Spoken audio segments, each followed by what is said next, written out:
नमस्कार दोस्तों, solar arts design में आपका स्वागत है। यहाँ हम ऑटोकैड, स्केचअप और पीवीसिस्ट का उपयोग करके सौर ऊर्जा संयंत्रों को डिजाइन करना सीखते हैं। टॉपिक क्या है हमारा? साइट सर्वे। एक मिनट हो गए ना, सारे आ गए ना, 1 2 3 4 5 आ गए हाँ सब। सारे आ गए। तो जब भी हमें सोलर प्लांट डिजाइन करना होता है, चाहे आप 1 किलोवाट के लिए प्लांट डिजाइन करो, रेजिडेंशियल के लिए करो, या फिर आप किसी भी कमर्शियल प्रोजेक्ट के लिए डिजाइन कर रहे हो, तो सबसे पहले अपने को जो रिक्वायरमेंट होता है वो होता है अपने को रिक्वायरमेंट साइट सर्वे करना। साइट सर्वे करने जाओगे तो सबसे पहले कौन कौन से डाटा अपने को रिक्वायरमेंट होते हैं साइट विजिट पे करने के लिए, आज उसकी क्लास है। हम साइट सर्वे में क्या क्या इनपुट लेना होता है, क्या क्या अपने को डाटा फिल करना होता है, अपने पास क्या चीज़ें होनी चाहिए जिससे कि अपने को site survey as per the design हमारी परफेक्ट हो।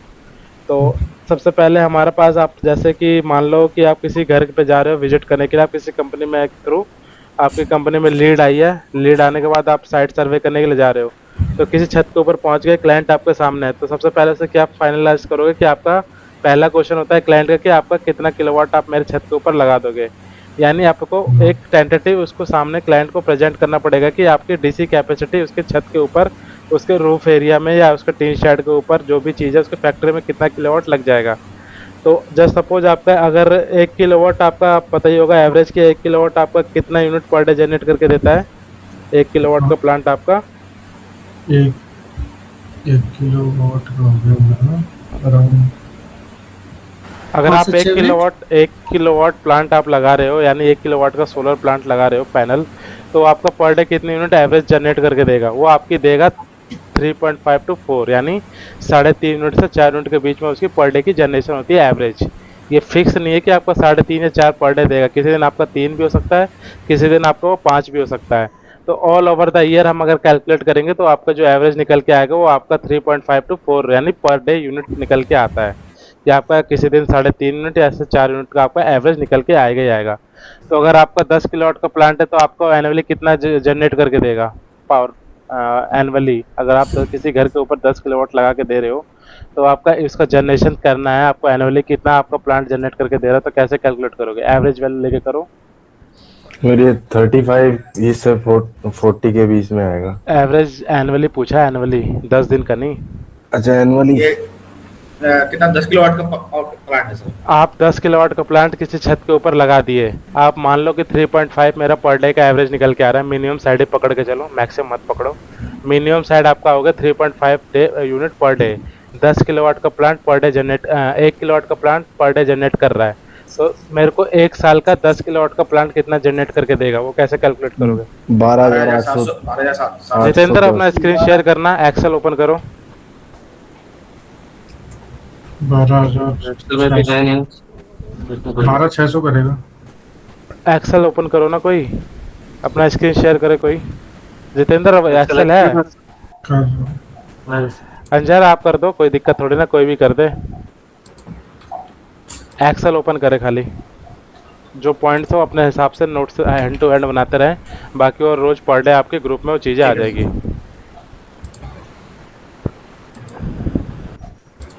पहला टॉपिक डाल दो साइट सर्वे। थोड़ा जूम कर लो, बड़ा कर लो एक्सेल को, बहुत छोटा है। ठीक है, पहला टॉपिक डाल दो साइट सर्वे। साइट सर्वे पे आपका जो मैंने अभी कॉन्सेप्ट बताया था कि 1 किलोवाट पर डे आपका 3.5 यूनिट जनरेट करके देता है, तो आपका 10 किलोवाट कितना जनरेट करके देगा एनुअली, वो मुझे कैलकुलेट करो। कैसे कैलकुलेट कर रहे थे? 1 किलोवाट अगर हमारा 3.5 365 कर देंगे, 12,775। करो कैलकुलेट। क्या नाम है संदीप? स्क्रीन शेयर किया तो करो ना कैलकुलेट, क्या प्रॉब्लम आ रही है? 3.5 इंटू हमारा 10 का वो है, 10 इंटू 12 इंटू 30 हो जाएगा। 1200 365 कर दो ना, 365 डेज हो जाएगा। हाँ, नॉर्मल 12 से 36 होता आपका 360 डेज तो हुआ, 5 दिन कहाँ गए? अच्छा 365, इसको 12 की जगह 365 कर देता हूँ। सीधा आपका निकल के आ जाएगा पर डे इंटू इतना। आप इसी के अकॉर्डिंग करो, एंटर करो, फॉर्मूला तो लगाओ। अरे मेरे को एक्सेल नहीं आता, फॉर्मूले लगाने नहीं आते। अरे इक्वल टू कर दो और कुछ नहीं करना यार, 3.5 के आगे इक्वल टू कर दो। ये 3.5 के आगे डबल डबल क्लिक करके। अच्छा एक्सेल सीखना पड़ेगा। विदाउट एक्सेल सारी चीज़ें तो एक्सेल पे ही अपनी कैलकुलेशन होनी है। प्लस माइनस जोड़ घटा जो भी चीज़ है वो सब इसमें एक्सेल में तो करोगे भाई। इधर मत लगाओ, पीछे लगाओ। जो भी चीज़ स्टार्ट करते हैं, अगर फॉर्मूला लगाना होता है तो सबसे पहले हम इक्वल टू लगा के फिर स्टार्ट करते हैं। इधर की साइड लगाना है। हाँ। एंटर कर दो, ये आ गया आपका ओके 775। अब वही अगर मेरा मान लो कि 100 किलोवाट का प्लांट है तब कितना करेगा? 100 किलोवाट का है तो हाँ, 1 0 बढ़ा दो उसमें। 1 0 बढ़ा दो। हाँ, 1 0 अगर मैं ऐसे कर लूँ 100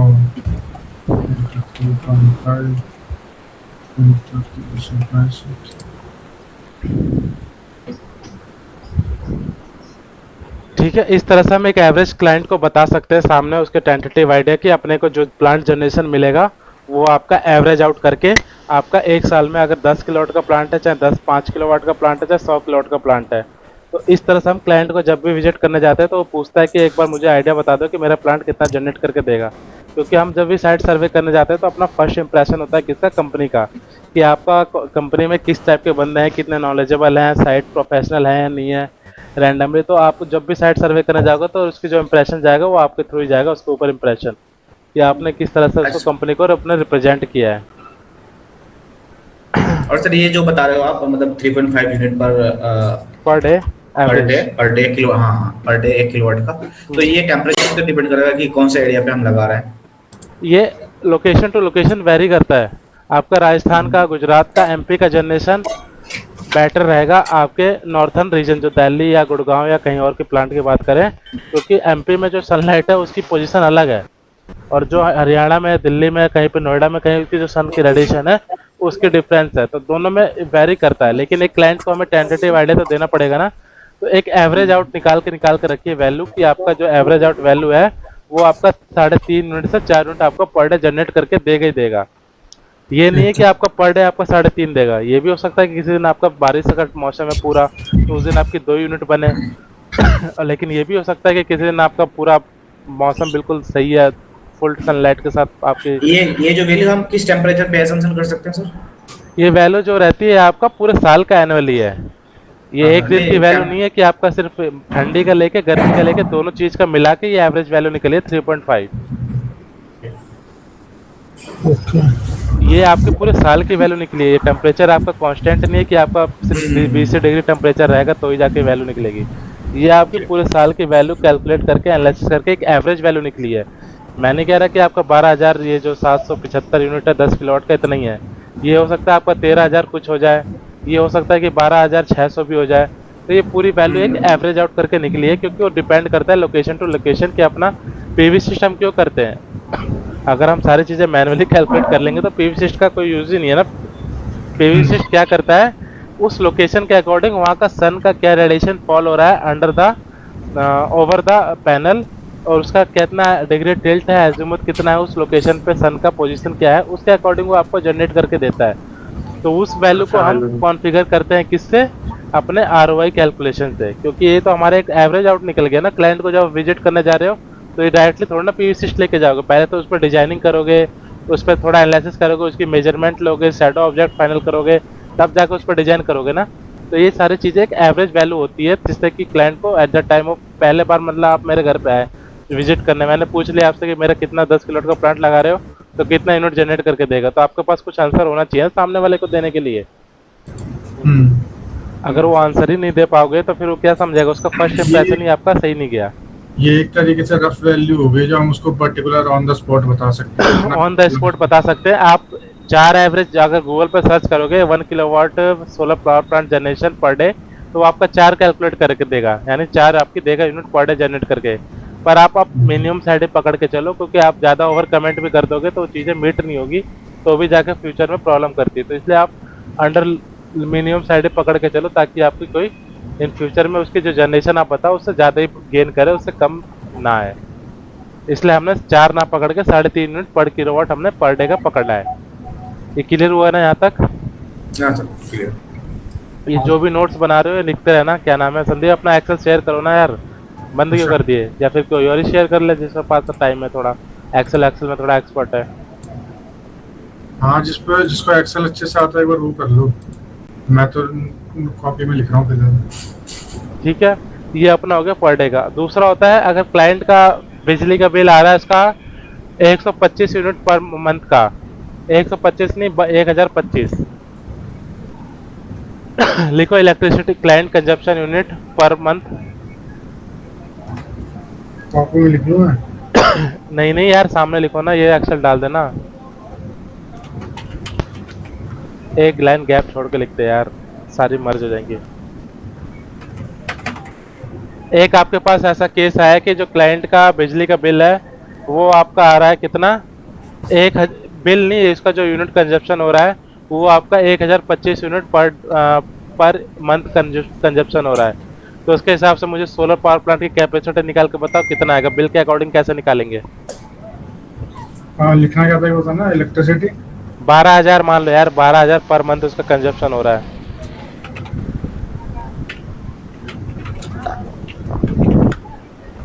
बारह हजार, 1200 नहीं 12,000 units, 12,000 units per month consumption है उसका। अब मुझे इस पे इसके अकॉर्डिंग सोलर की कितनी कैपेसिटी की रिक्वायरमेंट है, कितने किलोवाट का सोलर लगाऊं कि उसके 12,000 जो रिक्वायरमेंट है यूनिट की वो फुलफिल हो जाए। निकालो, एवरेज मैंने वैल्यू बताई दी, पर मंथ की मैंने बताई है वैल्यू, जो उसकी 12,000 कंजप्शन है पर मंथ की है। 3.5 किलोवाट। रुक जाओ भाई, पहले पूछ तो लो क्या कर रहे हो नहीं कर रहे। 12,000 यूनिट है आपका, एक यूनिट एक दिन में कितना, 1 किलोवाट आपका एक दिन में कितना दे रहा है, लिखो नेक्स्ट टाइम पे लिखो यार, कहाँ गए संदीप। 1 किलोवाट आपका एक दिन में कितना देता है? 3.5।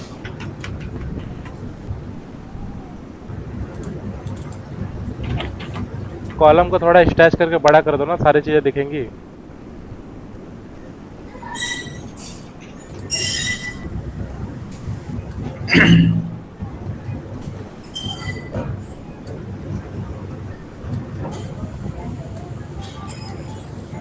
आपका इलेक्ट्रिक 1 किलोवाट एक दिन में इतना देता है, 30 दिन में कितना देगा? 30 दिन में 30 105। 114 करीब आए। अरे उसके अगले लाइन में लिखो यार फॉर्मूला, 1 किलोवाट 1 डे 3.5 हो गया, तो 1 किलोवाट इन 1 मंथ लिख दो, इतना यूनिट जनरेट करके देगा।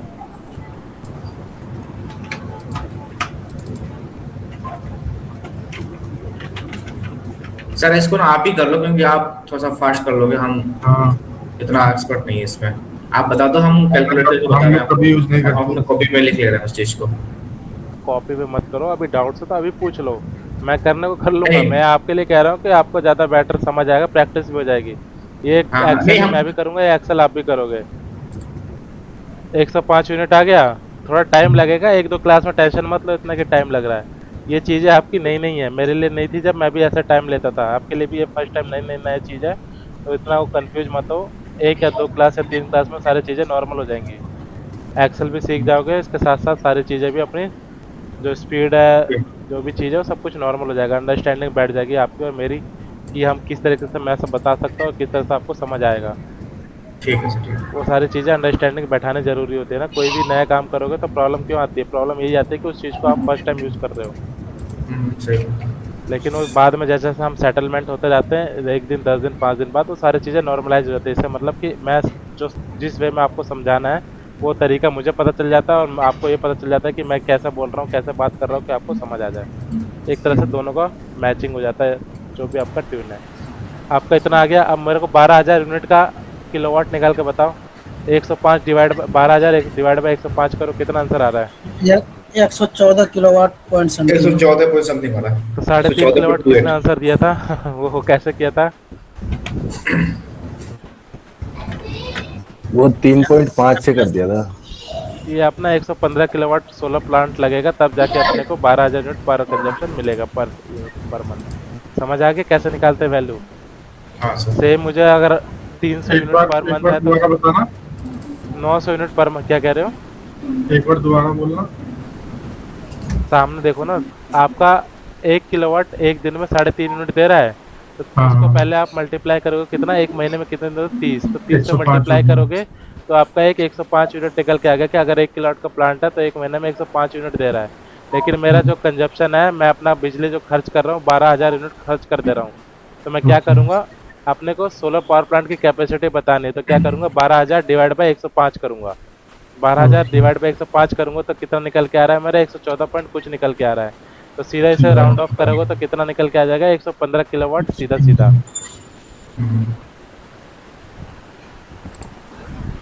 सेम एक और केस ले लो, 900 यूनिट पर मंथ कंजप्शन है, उसका किलो कैपेसिटी निकाल के बताओ सोलर की। 8.57 9 किलोवाट।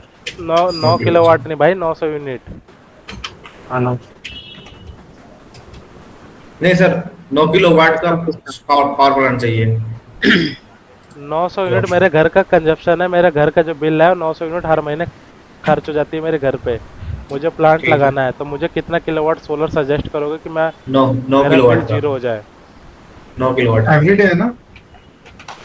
एवरीडे नहीं, 8.5 आ every रहा है। month। 8.5।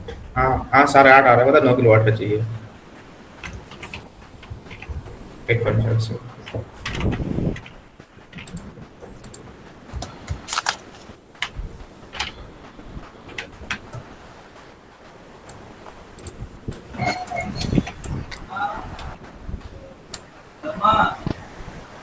नौ किलोवाट।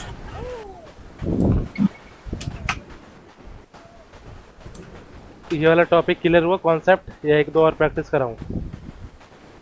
क्लियर है सर। ये तो हो गया। सबको क्लियर है ना? हाँ ठीक है। इसके बाद एक तरीका और होता है कैपेसिटी निकालने का, कि अपने को कितना किलोवाट का कैपेसिटी, कितना किलोवाट का प्लांट लगाना है।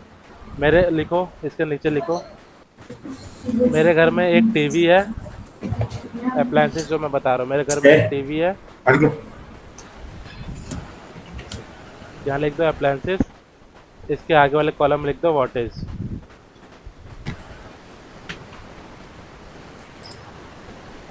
इसके आगे लिखो नंबर्स, कितना है भाई वो भी तो लिखो नंबर्स। इसके आगे लिख दो टोटल वॉटेज। आवर्स लिख दो, आवर्स, वर्किंग आवर्स लिख दो, वर्किंग आवर्स। आवर्स HOURS, घंटा भाई, घंटा, आवर्स। इसके आगे लिख दो टोटल वॉटेज आगे वाले कॉलम में।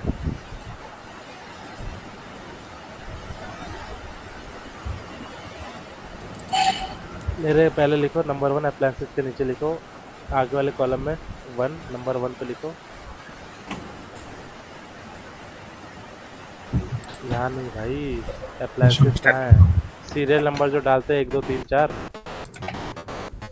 1 लिखो मेरा LED, मेरे घर में जो LED है वो 10 वाट की LED है। मेरे पास जो बल्ब है घर में 10 वाट का है और टोटल 5 है, और उसका जो चलने का टाइम है 8 घंटा पर डे मेरा कंज्यूम होता है, चलता है। ठीक है। अरे HR मत लिखो, हटाओ इसको, ऊपर लिख देना वर्किंग आवर HR, तो उससे समझ जाएंगे कि 8 क्या है, 8 घंटा पर आवर है, पर डे है। सेकंड लिखो, इनको सबको सेंटर में कर देना।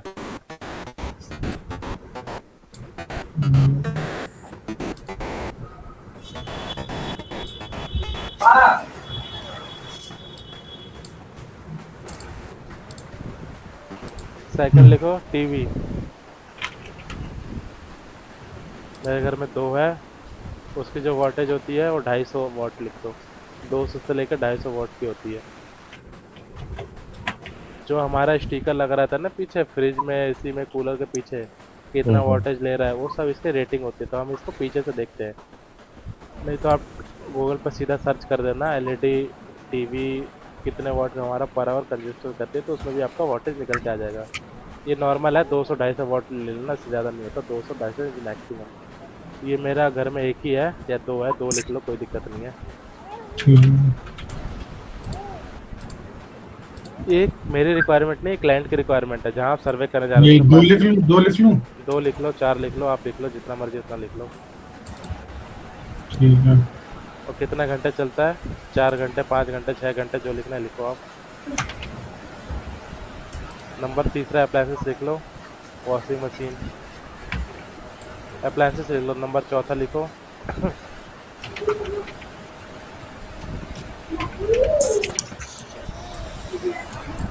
चौथा क्या? कुछ भी डाल दो यार, घर में फ्रिज डाल दो, अपने घर में क्या क्या लगा है देख लो। एसी डाल दो, फ्रिज डाल दो, लैपटॉप डाल दो, कुछ भी डालते जाओ। मेरे घर में क्या करें, वो डाल दूं? कहीं का भी डाल दो यार, फ्रिज एसी कुछ भी डालो, बस हो गया, बहुत है। ठीक है, अब अपना जो एसी होता है वो लिख दो। अगर 1 टन का है तो अपना होता है कितना, 800 वॉटेज। 800। AC? 1.5 टन का है तो अपना लिख दो 1200 वॉट। 2 टन का है तो मल्टीप्लाई बाय 750 करोगे तो कितना आ गया, 1500 वॉटेज।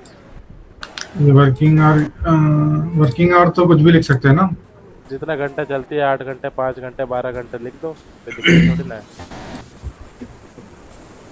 वॉशिंग मशीन हमारे कितने वॉट की हो गई? 300। ये आप गूगल पे सर्च करोगे सारी चीज़ें मिल जाएगी, वॉशिंग मशीन वॉटेज। ये है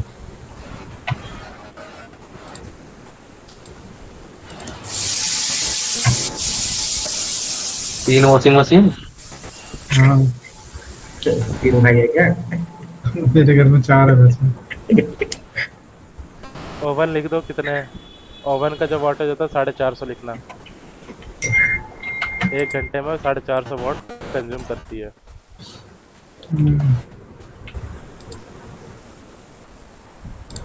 डिश वॉश कितने है वो लिख दो। डिश वॉश का वो कितना होता है वॉटेज? सर्च कर लो। एक बार सर्च करो ना, जो चीज़ें बता रहा हूँ तो क्रॉस चेक भी तो करो। Dish wash wattage per hour consume.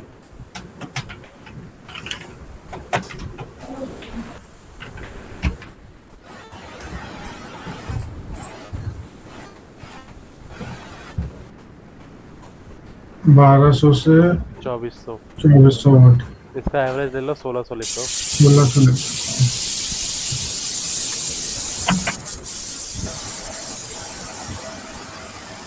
Working hour. ठीक है, ये आपके घर के अप्लायंसेस हो गए कि आपके घर में ये चीज़ है, आपको इतना लोड आप किससे चलाना है, सोलर से चलाना है। ठीक है, अब इसका एलईडी आपके घर में कितने, 10 वाट की है और कितने नंबर से, 5, और टोटल आपका कितना घंटा चल रही है, 8।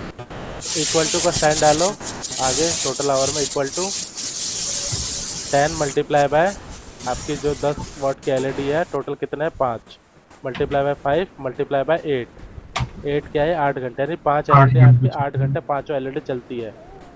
इक्वल टू करो 400 वाटेज, यानी आपका एक दिन में जो एलईडी कंज्यूम कर रहा है वो 400 वाट का आपका बिजली कंज्यूम कर रहा है एलईडी। उसके बाद आपका टीवी का सेम ऐसे निकालो।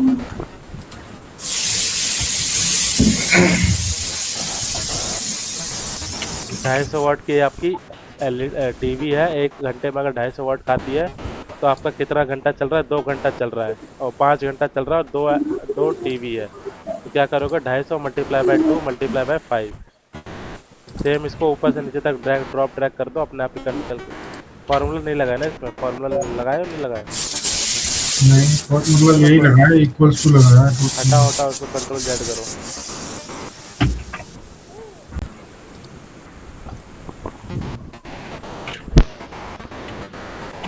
के ऊपर क्लिक करो, फॉर्मूला लगाना सिखा रहा हूँ। हाँ। 300 जहाँ लिखा उसको उस वाले कॉलम पे क्लिक करो। उसके बाद मल्टीप्लाई वाले साइन को आगे करो, आगे करो, हाँ आगे। उसके बाद 3 पे क्लिक करो, उसके बाद दोबारा मल्टीप्लाई का साइन दो, फिर उसके बाद 4 पे क्लिक करो, एंटर कर दो। बस इसको ड्रॉप ड्रैग कर दो नीचे तक, निकल के आ गया फॉर्मूला।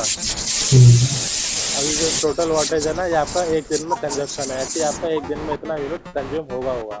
तो इसको टोटल सम करो, नीचे वाला जो टोटल वाटेज आया है।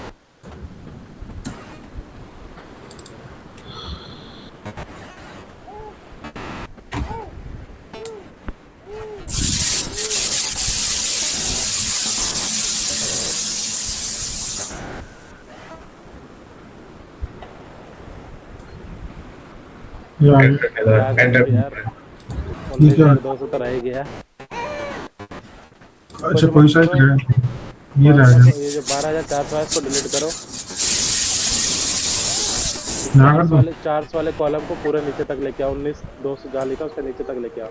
एक कॉलम उसके नीचे लेके आना, सिलेक्ट करो। हाँ नीचे तक लेके आओ और नीचे एक और कॉलम नीचे भाई, कंट्रोल जेड करो। नीचे नीचे नीचे नीचे नीचे नीचे नीचे नीचे नीचे बस छोड़ दो। ऊपर ऑटो सम का देखो, ऊपर ऑटो सम का ऑप्शन है, ऑटो सम दिख रहा है ऊपर ऊपर ऊपर ऊपर। हाँ क्लिक कर दो। ये आ गया, कितना आ गया 31,600। ये आपका वाट में आया है। 1 किलोवाट इक्वल टू कितना होता है आपका? 1000 1000 वाट। तो इसको डिवाइड कर दो 1000 से।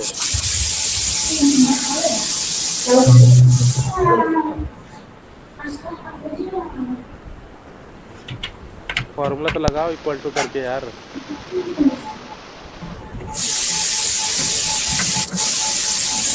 तो आपका पर डे आपका जो कंजप्शन है 32 यूनिट आपकी पर डे कंजप्शन हो रही है। तो इसके हिसाब से आपको कितना किलोवाट का सोलर लगाना चाहिए?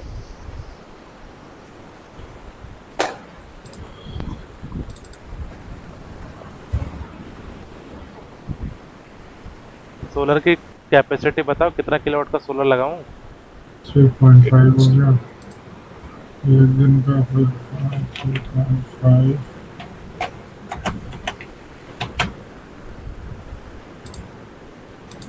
एक दिन की है ये? एक दिन की है ये ये 1 महीने की है। तो 10 भाई। किलोवाट एक लगा दिन की लें है आप। ये। 8 घंटे 5 घंटे 4 घंटे एक दिन में तो चलाओगे, पूरे तो महीने में 10 तो किलोवाट का लगा लेंगे। ये हाँ 10 किलोवाट का आ जाएगा, 9.02 आ रहा है। समझ गए? दो तरीके होते हैं, एक तो अपना यूनिट से हिसाब से निकालना था। निकालना क्या कहते हैं संदीप? किसको करो तो फॉर्मूला तो करो, लगाओ। 31.6 डिवाइड बाय सीधा कर दो 3.5।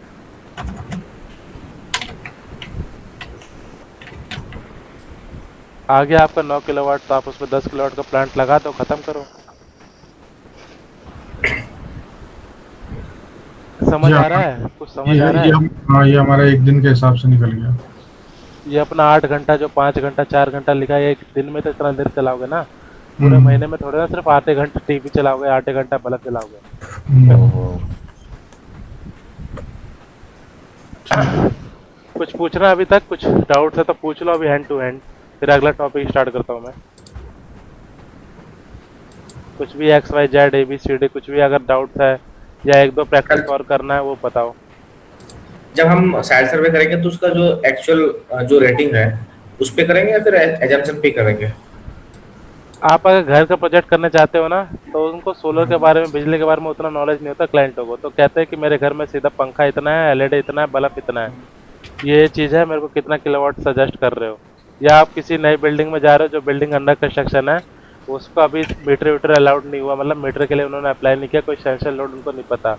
तो वो आपसे पूछेंगे कि सर आप बताओ मुझे कि मेरा कितना किलोवाट का लोड चला लगाना चाहिए, कितना किलोवाट सोलर प्लांट लगाना चाहिए, मेरे घर में इतना बिजली के अप्लायंसेस है, ये चीज़ मेरे घर में चलेंगी ताकि कोई प्रॉब्लम ना आए।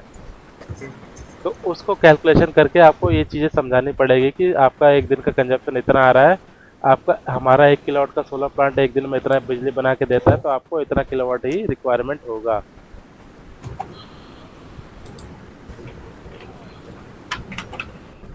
नहीं सर, जिसमें ऑलरेडी इंस्टॉल्ड है हर चीजें। अगर उसमें इंस्टॉल्ड है तो आपको पता ही है, अगर आपका किसी का सेंसर लोड 9 किलोवाट है तो हम उसमें 10 किलोवाट का प्लांट तो लगा नहीं सकते। क्योंकि हमारा जो दिल्ली का बात करें, नोएडा की बात करें, हरियाणा की बात करें, इसमें हमारा 1:1 का रेशियो चलता है। यानी आपका 9 किलोवाट का अगर सेंसर लोड है तो 9 ही किलोवाट आपका सोलर लगेगा। 9 से 10 नहीं हो सकता, 12 नहीं हो सकता, 9 से कम हो सकता है, लेकिन 9 से ज़्यादा नहीं हो सकता। इससे क्या होता है, गवर्नमेंट को नुकसान होता है। मान लो कि आपने 1 किलोवाट का मीटर लगा लिया और 10 किलोवाट का बिजली बना के दे रहे हो, आपका कंजप्शन ही 1 किलोवाट का है, बाकी गवर्नमेंट को आप बिजली बेच रहे हो, तो क्या होगा, गवर्नमेंट आपको पैसा लेने की वजह पैसा देगी।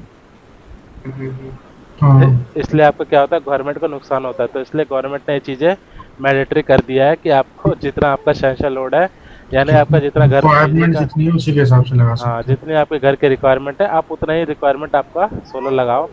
ज़्यादा आपने लगा के जरूरी नहीं है कि हमें बिजली बेचो और हमें नुकसान में डालो। सीधा सीधा कॉन्सेप्ट ये है।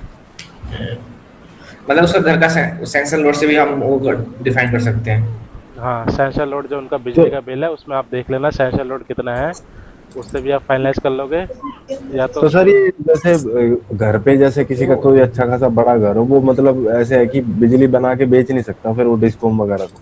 नहीं बेच सकता, क्योंकि उसका मीटर जितना किलोवाट का लगा होगा उतने किलोवाट का तो डिस्कॉम सोलर में लगा तो होगा। जैसे ऐसा होता है कि हमने सपोज हम कुछ मतलब राउंड फिगर में करके थोड़ा बहुत ज्यादा कम बना सकते हैं। एक आध किलोवाट 500 वाट मतलब मैं इतना चलता है, पर इतना नहीं कि आप सीधा एक की जगह 5 कर दो। हाँ वही है, फिर जैसे हम दिन में अब यूज कर रहे हैं, दिन में यूज कर रहे हैं, फिर रात में तो हमें डिस्कॉम से लेना पड़ेगा। हाँ, तो आप ये रात कर में- सकते हो कि जितना आपका क्या है कि आपको बैटरी लगानी पड़ेगी ना इसके लिए। हाँ आपने जैसे आपका घर का 2 किलोवाट का सेशन लोड, आपने 2 किलोवाट सोलर लगा दिया, हाँ बाकी का जो बचा हुआ 5 किलोवाट का जो सोलर लगाए हो, आप 7 किलोवाट अपने घर पर इंस्टॉल करा लो। 2 हाँ। किलोवाट की आप नेट मीटरिंग करा लो, बचे हुए 5 किलोवाट का बैटरी में डाल दो एनर्जी, जो भी जनरेट हो रहा है यूनिट, वो रात में यूज कर वो सकते आप हैं। रात में यूज कर लो। ये मेरा तो ये सवाल था कि जैसे आपने बताया ना कि जैसे 1-2 किलोवाट अगर फालतू जा रहा है तो वो गवर्नमेंट को नुकसान होता है, वो लेती नहीं है। ले लेती लेती है, मतलब किलोवाट उसके ले बदले लेती। आपको पेमेंट देने पड़ेगा, तो गवर्नमेंट क्यों अपना नुकसान करेगी डिपार्टमेंट का? सरकार का भी अपना नुकसान अगर करना कहेगी। मतलब अगर वो बहुत ज्यादा वॉल्यूम में होता है तब उसको गवर्नमेंट वो बेयर नहीं करती, लेकिन छोटे छोटे क्वांटिटी में होता है तो उसको ओवरकम कर आप देती 5 है। किलोवाट का लोड लगाओ, 5 किलोवाट का आपका घर में मीटर है, आप 5 किलोवाट का सोलर लगाओ, पूरे महीने आप मत चलाओ, मतलब आप पूरे महीने आप घर का बंद है आपका, तो जो भी बिजली बना के देगी वो गवर्नमेंट को तो जा रही है। आपका जब घर बंद है, घर में बिजली आपका कंजप्शन नहीं हो रहा, गवर्नमेंट को तो जा रही है।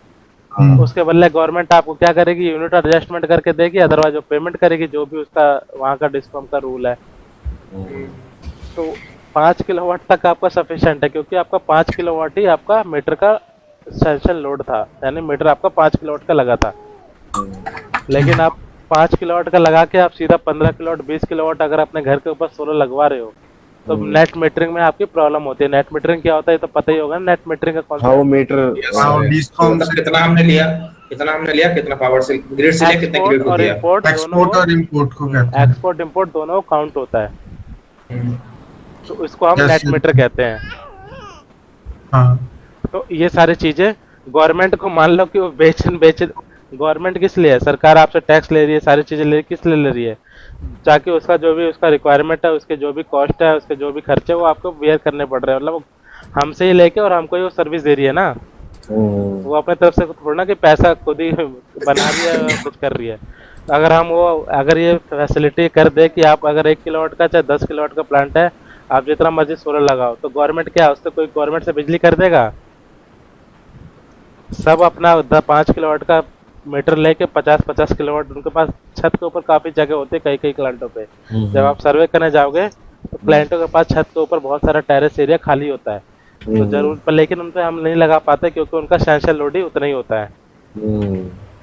ये सारी चीजें होती हैं। जब आप सर 1-2 सर्वे करने जाओगे तो आपको ये सारे पॉइंट्स जो मैंने आज बता रहा हूँ, सारे पॉइंट्स आपको याद रहेंगे आएंगे कि आपने को क्या क्या चीजें कैसे कैसे एनालिसिस करनी होती है, फाइनल करनी होती है।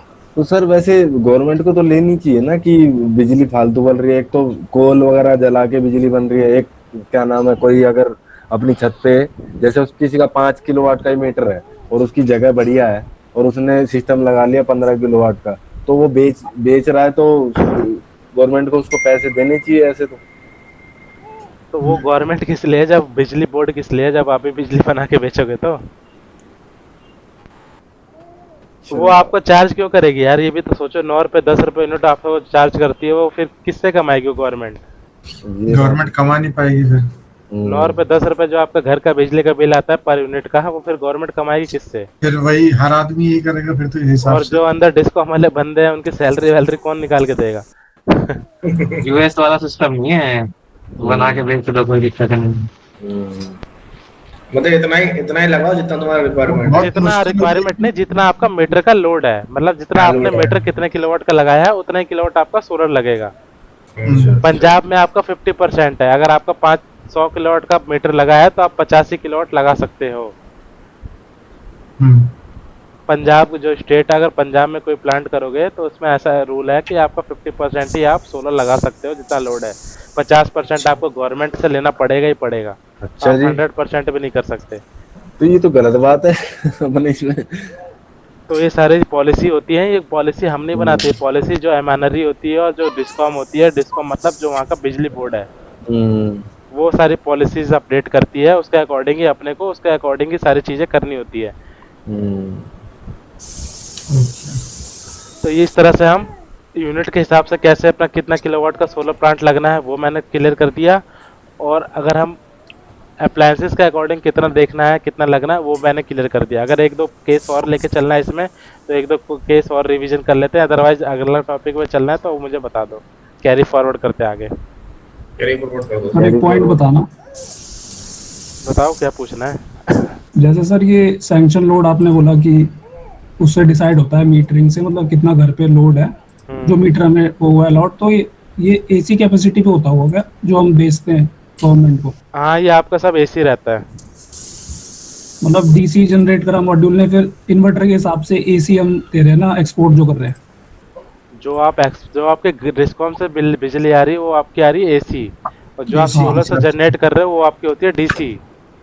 हाँ, और डीसी के बाद तो वो आपका allot इन्वर्टर ज्यादा लगता है, इन्वर्टर आपको डीसी टू एसी कन्वर्ट करता है। जो आपको कैपेसिटी लेनी है ना 1:1 का रेशियो, वो जो कैपेसिटी क्वेश्चन पूछ रहे हो ना, डीसी का लेना है कि एसी का लेना है, वो आपको डीसी का लेना है। जो आपका प्लांट 9 किलोवाट का है तो 9 किलोवाट का वहाँ का मीटर का लोड होना चाहिए। आप इन्वर्टर बेशक उसमें 5 किलोवाट डाल दो, लेकिन जो जनरेट करके देगा 9 किलोवाट के हिसाब से तो यूनिट जनरेट करके दे रहा है ना। मैंने अभी क्या बताया, 1 किलोवाट सोलर पावर प्लांट आपकी 3.5 यूनिट जनरेट करके दे रहा है। ये आपका एवरेज वैल्यू निकल के आ रही है।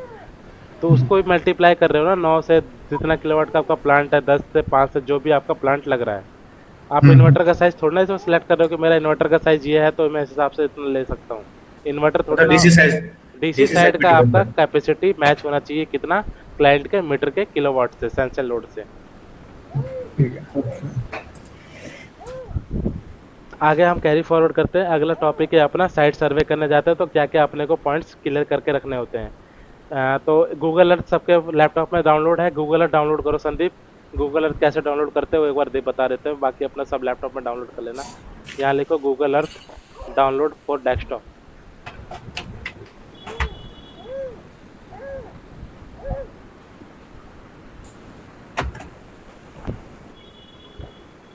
डेस्कटॉप फॉर पीसी आ गया ना, पीसी पे क्लिक कर दो। ये वाला खोल दो, नीचे वाला खोलो ना, गूगल अर्थ वाली original website. Download Google Earth. क्या आ रहा है ये? बैक में जाओ, एक्सेप्ट करने का क्या क्या बोल रहा है देखना। क्लिक नहीं हो रहा है। बैक में जाओ, कोई दिक्कत नहीं है, बैक में जाओ। ये वाला ले लो, ये तो सॉफ्टवेयर नहीं है क्या? ये तो सॉफ्टवेयर नहीं, हटाओ इसको। पहला वाला है ना, पहला वाला। हाँ ये आ गया ना, Google earth on pro on desktop. ये वाला ये आ गया, इस पर डाउनलोड कर लो, एक्सेप्ट एंड डाउनलोड। आपको ऊपर देखो डाउनलोड हो रहा है। सब अपने लैपटॉप में ये चीज़ें डाउनलोड कर ले, अपने को चीज़ें इन फ्यूचर में बहुत काम आने वाली चीज़ है। डाउनलोड हो गया, उसे लॉन्च करो। हो रहा है। गूगल अर्थ सब अपने अपने लैपटॉप पे डाउनलोड कर ले, जैसे अभी संदीप ने किया। डाउनलोड है सर पहले से। हाँ जिसमें में है ओके, बट जिसमें नहीं है वो कर लेना।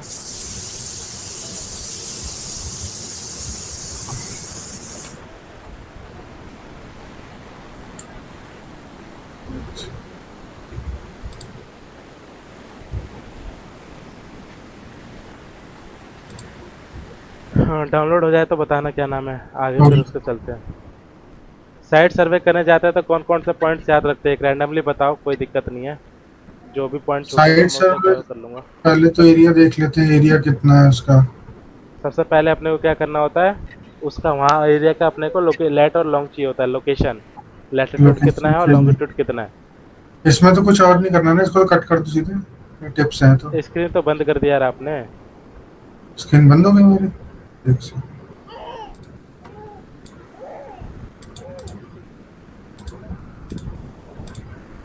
हम तो भाई इसकी रूफ कंडीशन नहीं देखते क्या, कि मतलब कोई क्राइटेरिया नहीं होता कि रूफ की कंडीशन कैसी होनी चाहिए। मैं वन बाय वन चीजें बता तो रहा हूँ, ये ओपन तो होने दो। हो गया, आ गया। हाँ अब स्क्रीन विजिबल है, क्लोज कर दो, इसको कट कर दो। सबसे पहला पॉइंट होता है अपने को उस एरिया का अपने को क्या चाहिए होता है, लेट और लॉन्ग। अपने दिल्ली का या कहीं पे भी जहाँ पे भी हो वहाँ का लेट लॉन्ग फाइनल करके इसको कॉपी पेस्ट करो। कहाँ पे हो अभी आप, जहाँ पे भी हो वहाँ का लेट लॉन्ग निकालो।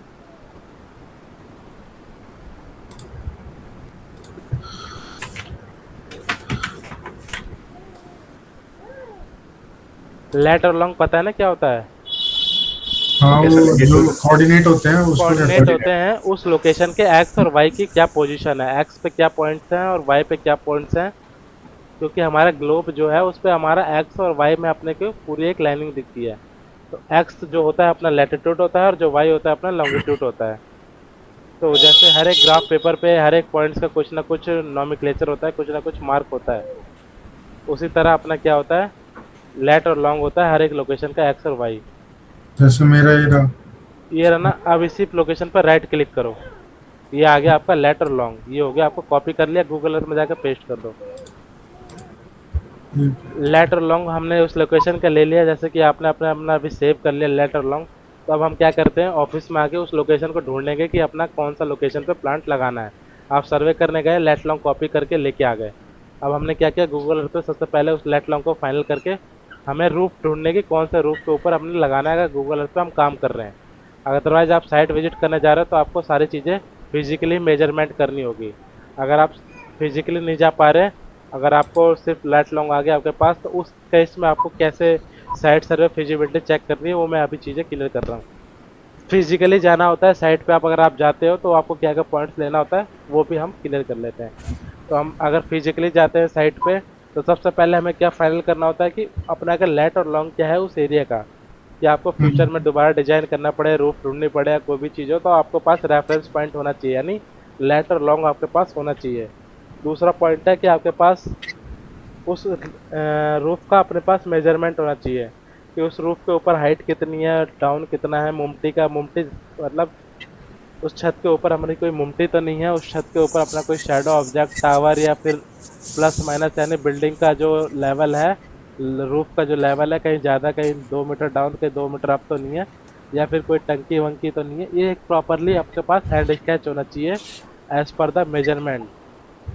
जो भी साइड पे मेजरमेंट कर रहे हो उसका पूरा आपके पास एक रफ हैंड स्केच होना चाहिए, जो हाथ से आप ड्रॉ करोगे कि आपके इतने दूर छोड़ के यहाँ से यहाँ पे आपका टंकी है, इतना दूर छोड़ के आपका यहाँ से टावर है, इतना दूर यहाँ से डिस्टेंस लेके यहाँ पे आपका मुमटी एरिया है, मुमटी की ये हाइट है, वाटर टैंक की ये हाइट है, इसका चीज़ें ये हाइट है। अगर आप फिजिकली जाते हो, लेट लॉन्ग फाइनल हो गया आपका, क्या हो गया फाइनल, दूसरा हो गया आपने हैंड स्केच बना लिया। तीसरा होता है आपका इन्वर्टर और ACDB लोकेशन। इन्वर्टर तो आपको पता होगा, ACDB पता है क्या होता है? ACDB इन्वर्टर के बाद जो लगता है ना वही होता है ACDB। आपका सेफ्टी डिस्कनेक्ट। सोलर जो आपका होता है, सोलर के बाद आपका केबल किस में जाकर टर्मिनेट होती है? DCDB distribution box. DCDB मतलब आपका जो भी छोटा प्लांट होगा ना, 10 किलोवाट, 15 किलोवाट, 20 किलोवाट तक का, तो हम DCDB लगाते हैं। 20 किलोवाट से जितना भी बड़ा प्लांट होगा हम उसमें DCDB यूज़ नहीं करते। इंडियन सोलर की बात कर रहा हूँ तो मैं 1 किलोवाट, 5 किलोवाट, 10 किलोवाट का प्लांट है, अप टू 20 किलोवाट, यानी आपको 20 किलोवाट तक का जहाँ प्लांट आप डिजाइन कर रहे हो तो आपको मैंडेटरी है, मीन्स आपको एक DC प्रोटेक्शन बॉक्स देना मैंडेटरी है। अगर क्या होता है सर, ACD कौन सी और DCD किस बेस पे लगता है? अगर आप 20 किलोवाट तक के नीचे का प्लांट आप डिजाइन कर रहे हो, मतलब आप 1 किलोवाट का कर लो, 5 किलोवाट का कर लो, 3 किलोवाट का कर लो, 7 किलोवाट का कर लो, वो आपके ऊपर है कि जहाँ पे आपका कितना किलोवाट का प्रोजेक्ट की रिक्वायरमेंट है सोलर की। 20 किलोवाट तक अगर आपका प्लांट है, मतलब आप 20 किलोवाट से नीचे नीचे की प्रोजेक्ट डिजाइन कर रहे हो तो आपको DCDB लगानी मैंडेटरी है। अगर आप 20 किलोवाट से ऊपर जहाँ आपकी कैपेसिटी बढ़ गई वहाँ पे आपको DCDB की कोई जरूरत ही नहीं है। तो ये DCD डिस्कनेक्ट की बात कर रहे हो ना अपन तो भाई? ये DC होता है आपका डायरेक्ट करंट डिस्ट्रीब्यूशन बॉक्स। तो उस केस में जैसे 20 किलो वाट के ऊपर से केस में क्या लगता है सर? उस केस के में कुछ नहीं लगता, आपकी जो पैरेलल से आउटपुट केबल आएगी वो सीधा आपके इन्वर्टर पे लाके लग जाती है। क्यों? इन्वर्टर के अंदर इनबिल्ड आता है 20 किलोवाट से छोटे छोटे इन्वर्टर होते हैं, तो उसमें हमारा डीसी डीबी यानी जो डीसी एसपीडी होता है, एसपीडी समझते हो क्या होता है? Search protection device. हाँ, डीसी डीबी में क्या लगा रहता है? ये लगा रहता है एसपीडी। हाँ हाँ। तो एसपीडी Voltage 20 किलोवाट के जो इन्वर्टर में छोटे साइज के इन्वर्टर होते हैं जो 20 किलोवाट से नीचे, उसमें हमारे डीसी एसपीडी नहीं लगा रहता। तो अच्छा, हम अच्छा। इसलिए डीसी साइड को प्रोटेक्शन के लिए क्या देते हैं? डीसी डीबी बॉक्स देते हैं। लेकिन जहाँ आप 20 किलोवाट से बड़े साइज के इन्वर्टर में जा रहे हो वहाँ पे आपका इन्वर्टर में खुद ही इनबिल्ड आता है डीसी एसपीडी। तो हम कॉस्ट ऑप्टिमाइजेशन के लिए एक्स्ट्रा कॉस्ट ना लगे इसलिए हम उसको डीसी डीबी को क्या करते हैं वहाँ से हटा देते हैं, नेगलेक्ट कर देते हैं। समझ आ गया क्यों लगाते क्यों नहीं लगाते? क्योंकि आप कॉस्ट कटिंग भी तो करनी है आपको। डिजाइनर हो तो डीसीडी फुल फॉर्म क्या होती है? Direct current distribution box. ये डायरेक्ट करंट डिस्ट्रीब्यूशन ऐसा दिखता है ना। दिखता है ऐसा ही है। इसके अंदर देखो ये जो हरी हरी कलर की है ना ये आपकी एसपीडी है। ये वाली तो एसपीडी है ये चीज। एसपीडी का क्या मतलब होता है? एसपीडी का मतलब होता है कोई भी डीसी साइड से अगर extra current extra voltage extra surge आ रहा है तो उसको आपको फ्लक्चुएट इन्वर्टर को खराब ना करके क्या करेगा वो सीधा ग्राउंड कर देगा। आपको इन्वर्टर तक वो करंट पास नहीं करेगा। अगर इन्वर्टर तक चला गया तो आपका इन्वर्टर 4 लाख 5 लाख 10 लाख का इन्वर्टर तो खराब हो जाएगा। आईसी जो आज की आईजीबीटी होती है वो आपकी आईसी जो होती है उसकी वो शॉर्ट हो जाएगी, जल जाएगी, तो आपका नुकसान हो जाएगा। तो इसलिए हम क्या करते हैं डीसी डीबी बॉक्स लगा देते हैं जिससे कि आपका जो भी डीसी साइड से सर्ज आ रहा है जो भी एक्स्ट्रा फॉल्ट करंट आ रहे हैं वो क्या होगा सीधा अर्थिंग हो जाए, नहीं सीधा तो ये ground हो चीज जाए। ये चीज हमारी एसपीडी है इसमें और ये तो हमारा ब्रेकर है यार, सीधा सिंपल सा एमसीबी जो घर में लगा रहता है। एमसीबी है ये तो। ठीक है। तो हमें एसीडीबी और इन्वर्टर की लोकेशन फाइनलाइज करनी होती है। तीसरा पॉइंट। चौथा पॉइंट होता है कि हमारे को केबल रूटिंग फाइनल करना होता है कि हमारी एसी केबल कहाँ से घूमते हुए कहाँ से रन करते हुए कहाँ तक जाएगी। क्योंकि आप जब कॉस्टिंग निकालने बैठोगे, प्रपोजल दोगे क्लाइंट को, कोटेशन दोगे, तो आपको सारी चीज़ें पता होनी चाहिए कि आपकी उस साइट पे 50 मीटर केबल लग रही है कि 10 मीटर केबल लग रही है कि 100 मीटर केबल लग रही है। क्योंकि केबल लेंथ पता चलेगा एसी केबल का तो ही जाके आपकी एक प्रॉपर टेंटेटिव कॉस्टिंग निकल के आएगी। टेंटेटिव इन द सेंस ज़्यादा वेरिएशन नहीं आएगा। अदरवाइज अगर आप केबल लेंथ मेजर नहीं करोगे तो क्या होगा, आपने कुछ भी जैसे 10 मीटर केबल की कॉस्ट ले ली बॉम्ब जब आप प्रपोजल दे रहे हो, लेकिन साइट पे लग रही है 50 मीटर, तो 40 मीटर के केबल का कॉस्ट कौन बियर करेगा? कंपनी को बियर करना पड़ेगा। समझ आ रहा है क्या कह रहा हूँ मैं? प्रपोजल जैसे आपने सर्वे करके आ गए, आपने केबल की लेंथ मेजर नहीं करी कि मेरी कितनी केबल लग रही है एसी की, तो आपने कॉस्टिंग कर दी कम और केबल लग रही है ज़्यादा, तो जो भी एक्स्ट्रा कॉस्ट आपकी जो बढ़ गई वो तो आपका लॉस ही हुआ ना। क्लाइंट दोबारा थोड़ा ना पैसा देगा कि मैं दोबारा पैसा दे दूंगा, कोई बात नहीं। ये एसी ये जो मतलब मॉड्यूल से जो स्ट्रिंग बन के आएगी उसी की केबल या फिर अर्थिंग वगैरह सारी केबल का मतलब हमें देखना है? नहीं नहीं, एक मिनट रुकना, कॉल आया। ले जा, आलू प्याज दोनों खत्म। टोटल केबल का कैलकुलेशन करेंगे ना हम तो। एसी केबल तो इन्वर्टर। अच्छा, ये साइट सर्वे में जो आपने 4-4-5 पॉइंट बताए एक बार उसको समराइज करना। पहला पॉइंट लेट लॉन्ग फाइनल करना, उसके का लेट लॉन्ग फाइंड करके। दूसरा पॉइंट रूफ का है पूरा मेजरमेंट लेना विथ हैंड स्केच, रफ ठीक है। हैंड स्केच बनाना होता है एक सिंपल सा पेज पे पेंसिल से जिससे आपको अंडरस्टैंडिंग आ जाए कि कहाँ से कितना गैप छोड़ना है, कहाँ से मुमते कितना लेना है, हाइट कितनी है बिल्डिंग की। तीसरा पॉइंट हो गया अपना लोकेशन, इन्वर्टर लोकेशन और एसीडीबी लोकेशन को फाइनल करना। ठीक है। नेक्स्ट पॉइंट हो गया आपका एसी केबल रूट फाइनल करना। उसके बाद नेक्स्ट पॉइंट होता है आपका अर्थिंग के लिए लोकेशन फाइनल करना कि आप अर्थिंग के लिए गड्ढा कहाँ करोगे। समझ आ गया? मेरा ये सवाल, मेरा केबल का ये पूछ रहा था सर मैं, जैसे एसी डीसी और जो ये अर्थिंग की केबल है ये सबकी केबल मिला के हमें मतलब एजम्पशन करना है? सबका एक टेंटेटिव लेंथ लेना है। जैसे कि आपकी बिल्डिंग की हाइट होगी 20 मीटर मान लो, अगर आप छत पे प्लांट लगा रहे हो तो आपकी केबल नीचे तक आएगी तो 20 मीटर वो हो गया।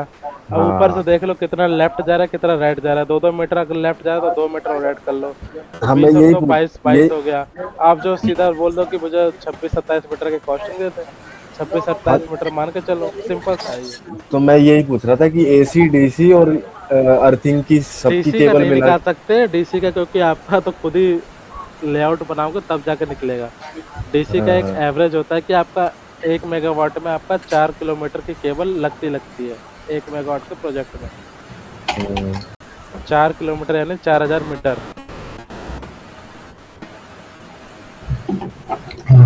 ये आपका एवरेज वैल्यू निकला है, ठीक है। ठीक है। ये जब आप लेआउट बनाओगे ना तो ये सारी चीजें आपकी एग्जैक्ट क्वांटिटी निकल के आएगी, एग्जैक्ट लेंथ निकल के आएगा। ये तो आप प्रपोजल के लिए क्लाइंट को जब आप साइट सर्वे करके आओगे तो क्या भेजोगे, कोटेशन भेजोगे ना उसको बना के कि आपका इतना प्लांट इतने पैसे में लगेगा। वो एग्री करेगा, पेमेंट डालेगा, एडवांस डालेगा, तभी तो जाके आगे चीजें करोगे। तो ये सारी चीजें अपने को नोट्स करके रख लेना जब भी आप डिजाइन करो, सर्वे करने जाओ, आगे कहीं भी प्लानिंग करो तो ये सारे पॉइंट्स अपने को फाइनल करने होते हैं ऑन द साइट, जब फिजिकली आप साइट पे जा रहे हो। केबल के बाद क्या था पॉइंट बताया था सर आपने? केबल के बाद था अर्थिंग के लिए। अर्थिंग के लिए आप गड्ढे करोगे तो गड्ढे के लिए आपके पास ग्रीन एरिया होना चाहिए, मट्टी वाला एरिया जहाँ पे अर्थिंग। हाँ, नहीं तो फर्श में ड्रिल मारते रह जाओगे, फर्श टूटेगी नहीं और थक के आदमी बैठ जाता है। तो उससे पूछ लेना कि आपके पास ग्रीन एरिया कौन सा मिल जाए, पार्क टाइप का, गार्डन टाइप का, जहाँ पे आपको अर्थिंग इजीली करने दे। ये आपके पास जो भी पॉइंट्स लिखा है ये आपको at the during the site survey सारी चीज़ें आपको नोट्स करनी पड़ती है विथ मेजरमेंट और विथ एक्यूरेट डाटा। ये आपका हो गया। और अगर आप टी शर्ट के लिए जा रहे हो तो टी शर्ट पे आपको क्या करना होता है, स्काईलाइट जो मैंने कल की क्लास में दिखाया था शायद, स्काईलाइट और टर्बोवेंट्स कितने हैं टी शर्ट के ऊपर, कितने कितने डिस्टेंस पे है, एंड से कॉर्नर पे कितना है, ये सारे आपको मेजरमेंट स्काईलाइट की भी करनी पड़ेगी। जो ऑब्जेक्ट आपके छत के ऊपर मिल जाए सबका एक आपको हैंड स्केच बनाना पड़ेगा। कितना कितना डिस्टेंस पे स्काईलाइट है, कितना कितना डिस्टेंस पे आपका टर्बोवेंट्स है, टर्बोवेंट्स की हाइट कितनी है, स्काईलाइट की लेंथ कितनी है, कितना लंबा लेंथ है स्काईलाइट फैला हुआ है, कितनी उसकी चौड़ाई है, क्योंकि हम स्काईलाइट को कवर नहीं कर सकते ना जहाँ अपने को पैनल लगाने। स्काईलाइट यूज होता है सनलाइट को एंटर करने के लिए इनसाइड द शेड, शेड के अंदर सनलाइट जाए इसलिए हम उसको स्काईलाइट लगा के रखते हैं। अगर हम उसको कवर कर देंगे पैनल से तो हमारा सनलाइट ही रुक जाएगा तो हमारा शेड अंधेरा दिखेगा। अब जैसे ये देख रहे हो, जैसे ये वाली लोकेशन है मान लो, तो इसके ऊपर ये तो हमें क्लियर नहीं दिख रही, तो हम इसको मतलब इस पे कैसे ड्रॉ करके बता पाएंगे कि क्या है? ये 1 बाय 1 करूंगा ना यार, आज ही इस पे जंप करोगे क्या? अच्छा, जो अपनी साइट सर्वे का आज डाटा है, टॉपिक है, उसको तो कवर होने दो। उसके बाद इसी बहाना मैं गूगल अर्थ को डाउनलोड करवाया है, खाली इसलिए थोड़ा ना कराया कि देखोगे, इस पे काम करना है अभी तो। ये 1 बाय 1 चलो, स्टेप बाय स्टेप, कहीं पे पूछना है तो पूछ लो, लेकिन जंप मत करना। जंप करोगे तो आपका पूरा अंडरस्टैंडिंग है वो बिगड़ जाएगा। आज हमने क्या क्या कवर किया, लोड कैसे निकालते हैं, लोड के हिसाब से कैपेसिटी कैसे फाइनल करते हैं, बिल के हिसाब से कैसे कैपेसिटी फाइनल करते हैं, ड्यूरिंग द साइट विजिट करने जाते हैं तो अपने को क्या क्या पॉइंट्स अपने को रखना होते हैं। कल की जो क्लास होगी अपनी, कल की क्लास में हम इसके गूगल अर्थ पे कैसे अपनी बिल्डिंग फाइनल करते हैं। बिल्डिंग फाइनल करने के बाद आज का जो टास्क है, आज का टास्क ये है कि जो भी अपना जिस जहाँ पे रहते हैं वहाँ का मुझे रूफ प्लान का मेजरमेंट चाहिए हैंड स्केच के साथ, कल की क्लास से पहले पहले, ठीक है। जहाँ पे आप घर पे रहते हो उसके छत पे जाना, उसका एक... अरे मेरे यहाँ छत पे नहीं आ सकते। अरे किसी और की छत पे चले जाना, जरूरी नहीं अपने लेना। मेरे यहाँ जितनी भी छत है किसी की छत पे जाना अलाउड ही नहीं है। ऑफिस में चले जाना यार, कुछ भी करना, लेकिन मुझे रूफ प्लान का एक लेआउट चाहिए हैंड स्केच से बनाया हुआ हाथ पे। स्कूल चलेगा, हॉस्पिटल चलेगा, किसी और का ले लूंगा, मतलब किसी और दोस्त के घर का ले लो, ताकि जो हैंड स्केच बनाओगे तो मेरे को एक तरह से आइडिया हो जाए। और जो सर्वे करने जा रहे हो ना तो ये सारे पॉइंट्स उस टाइम पे माइंड में रख के वो डाटा भी चाहिए, खाली ये नहीं कि मेजरमेंट करना है। कल समझो कि मैं सर्वे करने के लिए जा रहा हूँ, सर्वे करने के लिए कहीं पे भी जाना है, जैसे उस हिसाब से सारे मुझे डाटा चाहिए। वो आज का टास्क कंप्लीट करना, फिर कल के नया टास्क मिलेगा, वो आपका घर बैठे काम करना, मतलब आपको फिर कल से आपका डिजाइनिंग का काम स्टार्ट हो जाएगा। सर एक चीज है, जैसे तीसरा पॉइंट था कि एसीडीबी इन्वर्टर की लोकेशन होती है, उसमें आपने बताया था ना कि 20 किलोवाट से नीचे के जो होते हैं उसमें लगते हैं। और 20 किलोवाट वाट के जो ऊपर होते हैं उसमें नहीं लगते। उसमें नहीं भाई लगता। उसमें सिर्फ DCDB खाली बताया था, बाकी सारी चीजें हाँ। तो लगती है। DCDB नहीं लगेगी 20 किलोवाट से ऊपर हुआ तो। एसीडी भी लगेगी ना आगे जाके इन्वर्टर के बाद। ACDB कई तरह भी किलोवाट का प्लांट हो, ACDB मैंडेटरी है लगाने। यही DCDB का ऑप्शन है, खाली DCDB का ऑप्शन है और किसी चीज का ऑप्शन नहीं है, बाकी सारी चीजें हमारी मैंडेटरी है। मतलब स्ट्रिंग आ रही है, स्ट्रिंग के बाद डीसीडी भी फिर जाएगी वो इन्वर्टर में, अगर 20 किलोवाट के प्लांट से नीचे है तो ठीक है। आज का टास्क समझ गए ना? आज का क्या टास्क है? हैंड स्केच चाहिए मुझे, जो साइट सर्वे के मैंने डाटा बताए थे वो साइट सर्वे के डाटा के अकॉर्डिंग। फिर कल की क्लास में मत शेयर करना, उससे पहले शेयर कर देना ताकि वो मैं चीज़ें देख लूँ और कुछ मुझे पॉइंट्स बताने हो या कुछ चीज़ें मिस रहे। मतलब सर वो हाथ पे ही बनाना है ना? तो हाथ पे करो, इस पे कॉपी में मेजरमेंट करके ऐसी मेजरमेंट करके फ्री हैंड स्केच। हाँ हैंड स्केच है, सर्वे तो कर देखा होगा ना काफी टाइम। हाँ। आपके पास तो सिर्फ सर्वे का